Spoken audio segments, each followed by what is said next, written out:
کیا آپ نے کبھی سوچا ہے کہ جس معاشرے میں ہم سانس لے رہے ہیں وہاں محبت، دوستی اور غیرت کے نام پر کیا چھپا ہوا ہے؟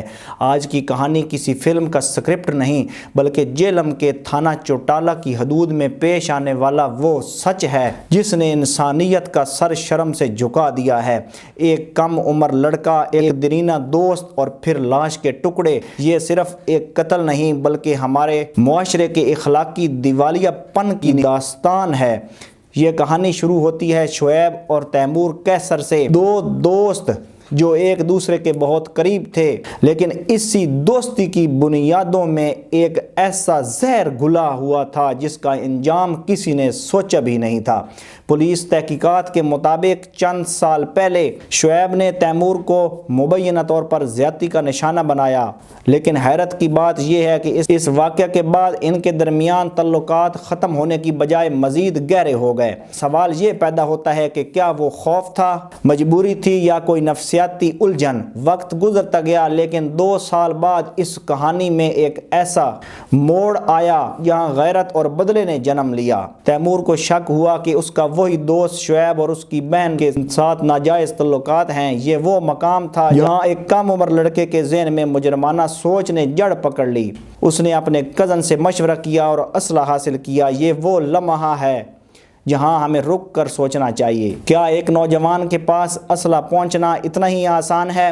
کیا گھر والوں کو اپنے بچوں کی بدلتی ہوئی حرکات کا علم نہیں تھا؟ پھر وہ منحوس دن آیا۔ پولیس کے مطابق تیمور نے اپنی بہن اور شعیب کو نازیبہ حالت میں دیکھ لیا۔ غصے اور طیش میں آ کر اس نے فائرنگ کر دی اور شعیب موقع پر ہی دم توڑ گیا۔ لیکن ظلم یہاں ختم نہیں ہوا۔ جو کچھ اس کے بعد ہوا وہ کسی عام انسان کے رونگٹے کھڑے کر دینے کے لیے کافی ہے۔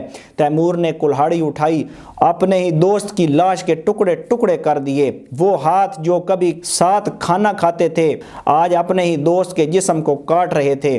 اس کیس کا سب سے چونکا دینے والا پہلو ملزم کا خاندان ہے۔ جب تیمور نے گھر جا کر اپنی ماں، ماموں اور بھائی کو اس قتل کے بارے میں بتایا تو ایک مثالی معاشرے میں انہیں پولیس کو بلانا چاہیے تھا، لیکن یہاں خون کے رشتوں نے جرم کا ساتھ دیا۔ ماں، ماموں اور بھائی نے مل کر لاش کو ٹھکانے لگانے میں مدد کی۔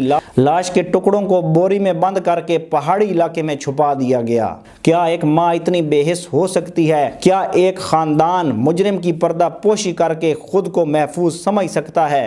شعیب کی گمشدگی کی رپورٹ درج ہوئی۔ پولیس نے تحقیقات شروع کی۔ جب شک کی سوئی تیمور پر آئی تو اس سے تفتیش کی گئی تو وہ زیادہ دیر تک جھوٹ نہ بول سکا اور سب کچھ سچ اگل دیا۔ پولیس نے تمام ملوث افراد کو گرفتار کر لیا۔ آج یہ مقدمہ عدالت میں ہے، انصاف کا منتظر ہے، لیکن کیا صرف سزا دینا کافی ہے؟